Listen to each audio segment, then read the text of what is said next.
Hey y'all, my name is Sid and welcome to my channel.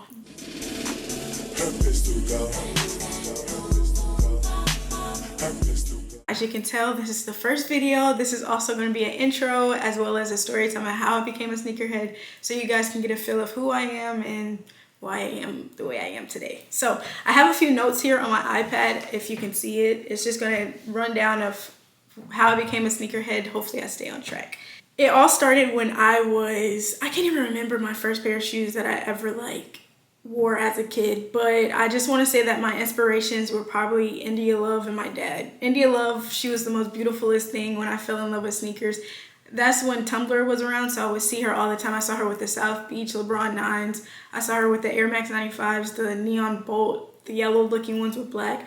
I was just like, oh my gosh, she's so cool. I want to be just like her. So that's what started me getting into sneakers. Then on top of that, my dad was a sneaker fanatic. He loved Air Max 95s. He still loves them till this day. Like every holiday, I get him Air Max 95s, which is crazy, but that's just, I guess, the way life plays out. So I think my first shoe that I vividly remember, it was the Griffey Fury, the eggplant ones, and I'll put pictures of the shoes that I grew up on and stuff like that in case you don't know. So it was the Griffey Furies, the eggplants. I love those shoes to death. I wore them all the time. I remember going to school and people were like, oh my god, Sid, like, you're so cool, where'd you get those from, what are those called? And I was like, okay, like, my dreams are coming true. I'm like, India Love. Anywho, so those were the first pair. The next pair that I remember getting were the Speed Turf, the 49ers ones. Those were actually, they were okay. I didn't really like them like that, but I guess at the time when I was in the store, now that I look at it, I probably wouldn't wear them, but at the time they were kind of cool. The next pair that I wanted were, or that I got, were the Adidas Samoas. I was very versatile with my shoes. Like, I really didn't care. Like, I also wore like Converse. I wore the Grinch Converse faithfully. Like, it just depends. I wore Vans, but I always wore like character Vans, which I had my own style. It wasn't really like in the hype beast of like Jordan. I just started getting to Jordans a little later, which I will explain to you guys. I keep looking at my camera because it's about to die, but don't mind it. But yeah, so my parents got a divorce, and I remember going to Stonecrest Mall every single weekend. I would get a shoe every single weekend. My dad would be like, oh, you get shoes every time you come over here. I'm like, I know. But he spoiled me because he likes sneakers. This is where I feel like the addiction started. I had a friend of mine. We were like in, I want to say 8th grade. And the Jordan 4s dropped. I think it was the Bread 4s dropped. And she wanted them. And I was like, oh my gosh, those are so cool. These are the first pair of Jordans that I've like ever known. I don't know Jordans before that. Like, the ones prior, I didn't, like 2009 when they started dropping, I don't remember those. I remember vividly 2012, and I was like, dang, I was like, I need these. I need the Bread 4s. So I didn't know how to get them. So I was calling every store, like Stonecrest, Southlake, Lenox, Atlantic Station. I was like, I need these shoes. I was calling Foot Locker, Finish Line, Foot Action, DTLR, Jimmy Jazz, all these shoe stores, South DeKalb, and I was like, I need these shoes, and they said that they had my size. Mind you, I didn't even know my shoe size because I was wearing 5.5, now I wear 4.5. How that correlates, I don't know how your foot gets smaller, but I wear size 4.5 now. Those fit most comfortable. 5.5 is way too big, but I got my sizes at the time. So I got those. Then after that, I remember the Thunder 4s dropping, and I was like, bro, I need the Thunder 4s. No way, I have the Bread 4s, and then they're dropping the Thunder 4s. And now that I think about it, I'm like, dang, what if this was like when, you know how like Jordan, a specific year, they'll drop like 2s or they'll drop like 3s. I think that was the year for like, 2012 was the year for Jordan 4s. They were dropping all the Jordan 4s. I vividly remember it. I think prior to the Bread 4s, they probably dropped the military 4s. If you know, let me know in the comment section if it was before or after, but you know 2012 was the hype for Jordan 4s. So I was calling everybody for the Thunder 4s. I ended up getting the Thunder 4s. So then that's when I knew that I liked Jordans up. Prior to that, me having that addiction with other shoes, I started to get into the addiction of getting Jordans. So every Jordan that dropped, I tried to get it. So next were, I think, the Fire Red 5s. That was the following year. I think 2013 is when I got the Fire Red 5s. And from then, I was addicted to sneakers. You know how like when you grow up with sneakers and stuff like that, the time period, like 2012, 2013, 2014, you started camping out for sneakers. I camped out for probably a solid pair of sneakers until I lost the one that got away from me. And I think after that moment, I was done camping out for sneakers. So I'll tell you about that.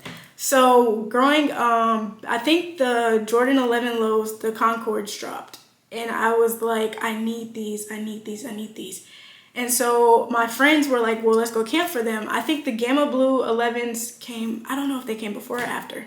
But I remember, I think they came before. And my friends used to camp for them. So I was like, okay, well, I'm going to go camp for the Concord 11s. The low ones. We woke up at 5 a.m. in the morning. I knew everybody was talking about how they camped out like all night long. So I was like, okay, cool. So my friends and I were like, we're going to ask our moms. My mom said no, she's not doing it. My other friend's mom said she's not doing it either. She's not about to stay outside at 5 o'clock in the morning until it's time to open to get some sneakers.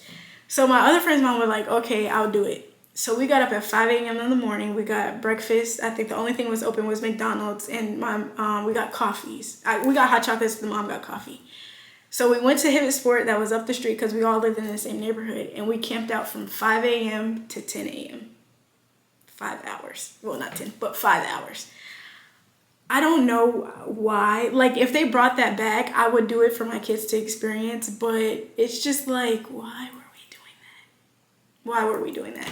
So anywho, so we camped from 5 to 10, and I was so afraid. I was like, what if we don't get them? What if we don't get them? Because we were kind of closer to the end, and then people were coming behind us. It was like a really long line.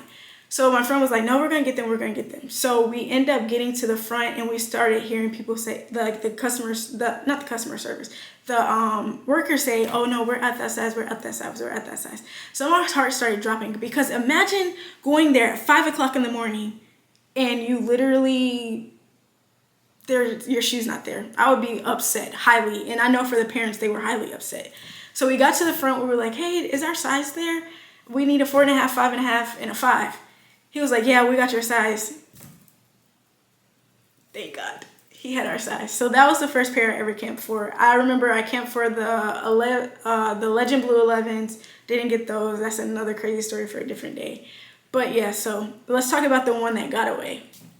So I was at my uncle's house, and I asked him, could I camp out for the Bel Air 5s? When I tell you the Bel Air 5s were literally beautiful to me. I still want them till this day, and it's been so many years. Like, if I could get my hands on a pair of Bel Air 5s just to have them in my collection, I would be happy. Anywho, so I told my uncle, I said, we have to wake up early because there's a line. Mind you, I'm used to standing outside waiting for shoes. So I tell him, I'm like, we have to wait. We have to get up. We have to go. No, we're going to get there on time. You know, I live closer to South DeKalb Mall, blah, blah, blah. We're going to make it. We're going to make it. We got there. I asked every single store in South DeKalb Mall. Literally, they were all sold out in my size. When I tell you, I literally got in the car and didn't say anything to him. He was like, I'm so sorry. I'm so sorry. I should have listened to you. Like, bro, I'm the one who knows about sneakers. I know when to go to the store and wait for if you didn't want to wait, you shouldn't have said that. So after I lost that shoe, that one shoe that got away, I started getting my shoes on Nike.com. I think I ended up getting the Cement 4s. I got the Legend, I got the Velvet 11s, the red ones. And I ended up getting the Hair 7s. Like, I just started shopping on Nike.com. I don't know where I got that knowledge from. I think a friend of mine gave me that knowledge, but it's neither here or there. I was done camping out for shoes. I wasn't going to get discouraged ever again. So fast forward to now, I'm still addicted to sneakers. I can talk about sneakers all day. This is why I wanted to make this channel, because I feel I'm very comfortable with like sneakers. So I want you guys to, feel how I feel about sneakers. I want to inspire people to be like, because I feel like some people are like discouraged to get into sneakers because it's like, oh, well, maybe I don't have the funds for it, or it doesn't even matter. Just love what you love. Don't try to be like everybody else, because you can make an outfit out of the shoes that you love and watch you become an inspiration for everybody else. So I hope you guys enjoyed this video. I need to go before the camera dies, and I'll see you later. Bye.